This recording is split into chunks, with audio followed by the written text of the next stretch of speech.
Hey guys, welcome to the Code Pathshala. I am Roshan and in today's video I'll be discussing about the string in C programming. I'm requesting that if you haven't subscribed this channel, please subscribe it now. Without getting the further delay, let's start the video. तो string से पहले हमने array पढ़ा, तो array is a collection of similar type of data type. तो वैसे ही string is a collection of character array. अगर हम बात करें डेफिनेशन का, तो डेफिनेशन में क्या होगा? स्ट्रिंग इज एन अरे ऑफ कैरेक्टर्स। और फिर एक पॉइंट आता है कि जब भी हम कोई स्ट्रिंग लेंगे तो स्ट्रिंग नल से टर्मिनेट होता है। यानी अगर मान लो आपने एक स्ट्रिंग डिफाइन किया राम, जिसका लेंथ है 3, जब ये मेमोरी में स्टोर होगा तो ये स्टोर होगा इस टाइप से।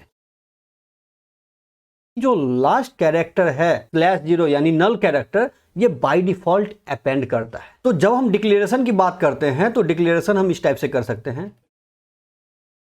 यानी ये हो गया डेटा टाइप। जैसे सबसे पहले हमने बताया कि ये कैरेक्टर एरे है, यानी डेटा टाइप होगा कैर। ये हो गया नाम वेरिएबल का str, और ये हो गया size. Because it is array then you have to define the size. And अगर हम इनिशियलाइजेशन की बात करें तो स्ट्रिंग को आप दो तरीके से इनिशियलाइज कर सकते हो। सबसे पहला तरीका जो इनिशियलाइजेशन का होता है वो होता है स्ट्रिंग लिटरल्स के थ्रू आप इनिशियलाइज कर सकते हो, और जो सेकंड तरीका होता है वो होता है स्ट्रिंग को एरे ऑफ कैरेक्टर के थ्रू इनिशियलाइज कर सकते हो। यानी स्ट्रिंग लिटरल्स क्या होता है कि आप डबल कोट्स में एक स्ट्रिंग दो तो ये क्या करेगा, स्ट्रिंग को इनिशियलाइज कर देगा। यहां पर साइज देने की जरूरत नहीं है, क्योंकि जो भी इसका साइज होगा वो साइज बाय डिफॉल्ट इसमें आ जाए। तो जब आप str2 को देखोगे कि ये कैसे मेमोरी में स्टोर करेगा, तो जब ये मेमोरी में स्टोर होगा तो HELLO एंड देन लास्ट में नल। और जो दूसरा तरीका होता है कैरेक्टर एरे के थ्रू, और जब आप कैरेक्टर एरे के थ्रू इनिशियलाइज करते हो किसी भी स्ट्रिंग को, तो वहां पर आपको लास्ट कैरेक्टर जो है वो /0 यानी \0 यानी नल कैरेक्टर आपको देना ही देना है। That is mandatory. यानी अगर आप इसको देखोगे मेमोरी में ये कैसे स्टोर होगा, तो इट विल बी, तो ये इस टाइप से HI एंड देन /0। अगर हम स्ट्रिंग के इनपुट आउटपुट का बात करें कि हम स्ट्रिंग को इनपुट कैसे लेंगे यूजर से, या फिर स्ट्रिंग का आउटपुट हम स्क्रीन पर कैसे देंगे, तो इनपुट लेने के भी दो तरीके हैं। या तो आप scanf यूज कर सकते हो, तो जब आप scanf यूज करोगे तो उस केस में आपको %s यूज करना पड़ेगा। और दूसरा तरीका है कि आप गेट्स कर सकते हो, GETS। जब आप scanf करोगे तो scanf में आपको %s यहाँ पर मैंडेटरी करना जरूरी है, और ये तो आपको जो भी वेरिएबल है वो हो गया। बिकॉज ये एरे है, ये ध्यान रखना है आपको, बिकॉज ये एरे है इसलिए m% नहीं आएगा। एंड द सेम थिंग अगर हम आउटपुट का बात करें तो आउटपुट के लिए भी हम दो चीजें यूज कर सकते हैं, एक है printf एंड दूसरा है puts। तो जब आप printf यूज करोगे तो द सेम थिंग, आपको यहां पर %s देना मैंडेटरी है, %s and then the variable name. और जब आप puts यूज करोगे तो puts में आपको सिंगल पैरामीटर पास करना है, क्योंकि ये फंक्शन है, प्रीडिफाइंड फंक्शन है, तो आपको एक सिंगल पैरामीटर पास करना है and that parameter will be the variable name. अब अगर हम बात करें ट्रैवर्सिंग का कि स्ट्रिंग को आप कैसे ट्रैवर्सिंग कर सकते हो, तो ट्रैवर्सिंग करने के लिए भी दो तरीका है। पहला तरीका है कि आप या तो /0 यानी नल कैरेक्टर चेक करो कि उस स्ट्रिंग में जब तक नल कैरेक्टर नहीं आता है तब तक आप ट्रैवर्स करते रहो और उस कैरेक्टर को प्रिंट करते रहो। That's it. जो दूसरा तरीका है वो है कि आप लेंथ ऑफ द स्ट्रिंग निकालो एंड लेंथ -1 तक एरे चलाओ और फिर उस एरे को प्रिंट करवाओ। That's it.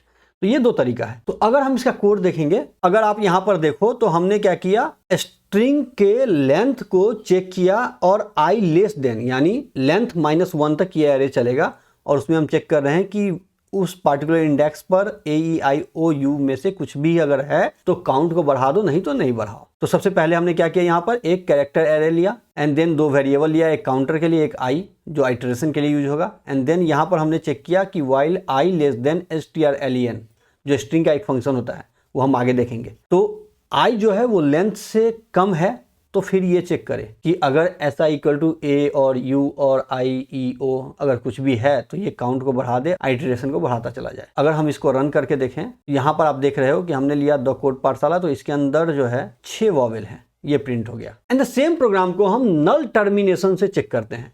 यहां पर हमने क्या किया, ये बाकी सारी चीजें सेम है, यहां पर हमने सिर्फ नल टर्मिनेशन लिया। तो लास्ट प्रोग्राम में हम ले रहे थे i less than string length, तो वैसे ही यहां पर हम लेंगे कि उसका जो इंडेक्स है, इंडेक्स पर जो वैल्यू है वो वैल्यू नल नहीं हो, यानी /0 ना हो, और नहीं है तो फिर ये काउंट को बढ़ाता चला जाए। That's it. यहाँ भी हम क्लियर करें और देन हम एक बार रन करते हैं इसको, तो आप देख सकते हो ये सेम आउटपुट आया। तो ट्रैवर्सिंग हमने देख लिया। अब आती है बात स्ट्रिंग फंक्शंस का।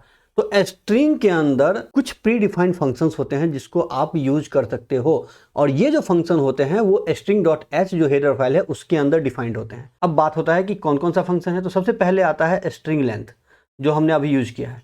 स्ट्रिंग लेंथ क्या करता है, उस स्ट्रिंग का लेंथ निकाल करके आपको देगा। The next one is string cpy। String copy क्या करता है कि सोर्स में जो स्ट्रिंग है एक स्ट्रिंग को दूसरे स्ट्रिंग में कॉपी करता है वैल्यू को। स्ट्रिंग कैट क्या करता है, ये एक स्ट्रिंग को दूसरे स्ट्रिंग में कॉन्कैटिनेट करता है। यानी मान लो कि आपके पास एक str1 है राम, str2 है आपके पास सीता। अगर आप यहां पर str1 का लेंथ निकालोगे तो यहां पर लेंथ आ जाएगा आपके पास 3, और strcpy str3, str1 अगर आपने ये किया तो ये str3 में जो वैल्यू आएगा वो वैल्यू आएगा आपको राम। अब बात करते हैं कॉन्कैटिनेट की, जो अभी हम बात कर रहे थे। कॉन्कैटिनेट क्या करता है, एक स्ट्रिंग को दूसरे स्ट्रिंग में अपेंड करता है। यानी जो डेस्टिनेशन होता है डेस्टिनेशन में ये अपेंड करता है। मान लो आपने strcat किया, str2, str1, यानी ये डेस्टिनेशन एंड ये सोर्स।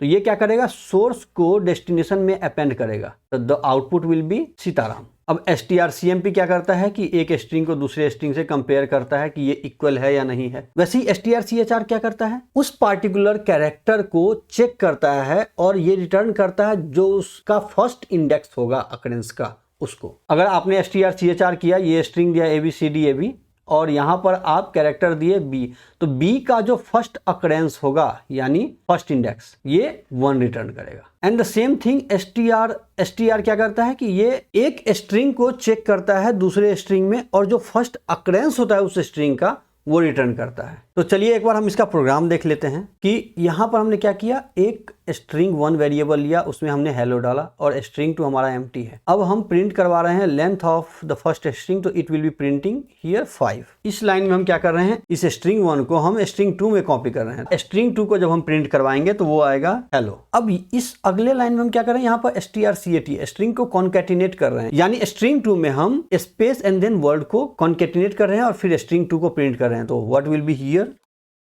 Hello world. अब नेक्स्ट लाइन में हम स्ट्रिंग को कंपेयर कर रहे हैं strcmp str1 और str2 में। क्या ये दोनों स्ट्रिंग इक्वल है, तो नहीं, बिकॉज str1 में आपका हेलो है और str2 में हेलो वर्ल्ड है, तो it should print not equal. Next line में हम क्या कर रहे हैं, यहाँ पर एक कैरेक्टर पॉइंटर लिया, उसमें strchr किया, w किस पोजीशन पे है, तो 0 1 2 3 4 5 एंड 6, तो 6 पोजीशन पे आपको W मिल जाएगा। तो what it will return, it will return here, क्योंकि pointer not equal to null होगा तो it will return W found at the position, और जो भी पोजीशन होगा वो, तो पोजीशन क्या मिलेगा इसको 6। तो अगर आप आउटपुट देखो यहाँ पर, तो first output is 5, then hello, okay, then hello world concatenation के बाद, and then it is not equal because hello and hello world is not equal, and then it found at position 6। So I hope you understand about the string functions. Now we'll be talking about the pointer and string. जैसे array में हम pointer use करते थे कि जब आप कोई भी एक array डिफाइन करते हो और उस array को आप इनिशियलाइज कर देते हो एक pointer वेरिएबल में, तो वो क्या करता है कि उस array का जो फर्स्ट इंडेक्स है उसको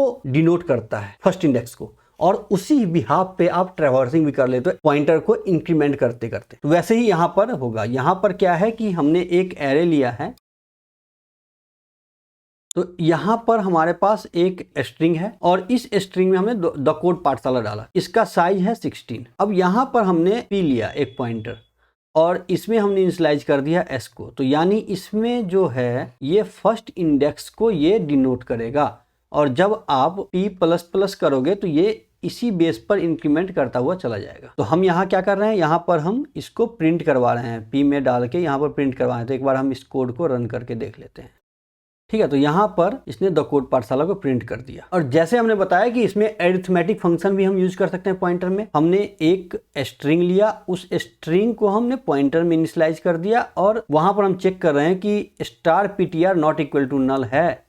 अगर नहीं है तो ये प्रिंट करता हुआ चला जाए उस कैरेक्टर को और फिर उस पॉइंटर को इंक्रीमेंट कर दे। यानी ये कैसे काम करेगा, यहाँ पर हेलो एंड देन लास्ट में यहाँ पर नल है। ग्रीटिंग करके एक वेरिएबल है, उसमें हमने हेलो डाल दिया और star ptr equal to this greeting. यहाँ पर हम चेक कर रहे हैं कि while star ptr not equal to null, तो बिकॉज ये ग्रीटिंग हमने यहाँ पर डाला तो ये ptr जो इंडिकेट करेगा वो इसको करेगा 0 1 2 3 4 एंड 5। तो ये ptr क्या करेगा, इसको इंडिकेट करेगा हेलो में फर्स्ट इंडेक्स को। बिकॉज ये first index not equal to null है तो ये क्या करेगा, प्रिंट करेगा स्टार ptr यानी h को प्रिंट कर देगा। And then ptr plus plus, तो अब जो ptr हो जाएगा वो ptr हो जाएगा इसका फर्स्ट इंडेक्स पर ये।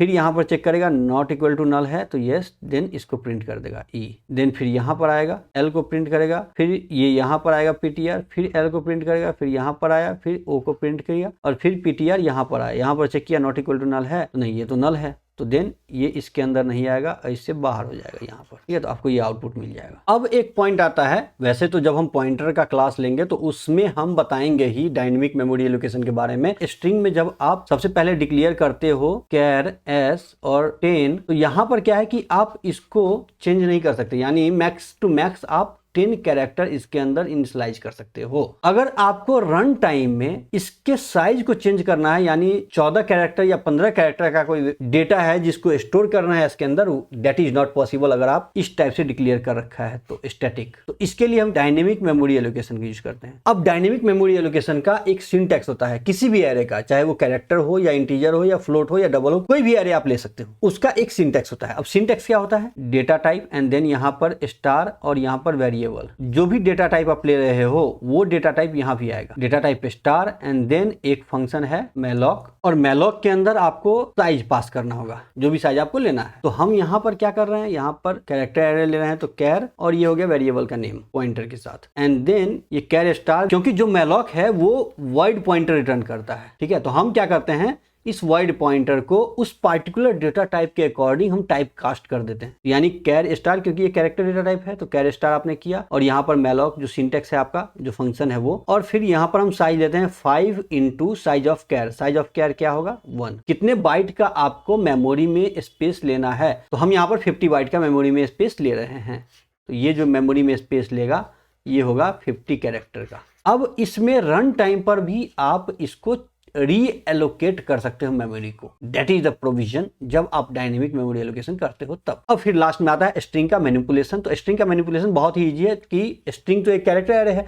तो कैरेक्टर एरे के एक पार्टिकुलर इंडेक्स पर आप उस पार्टिकुलर कैरेक्टर को एक्सेस करके उस कैरेक्टर को आप चेंज कर सकते हो।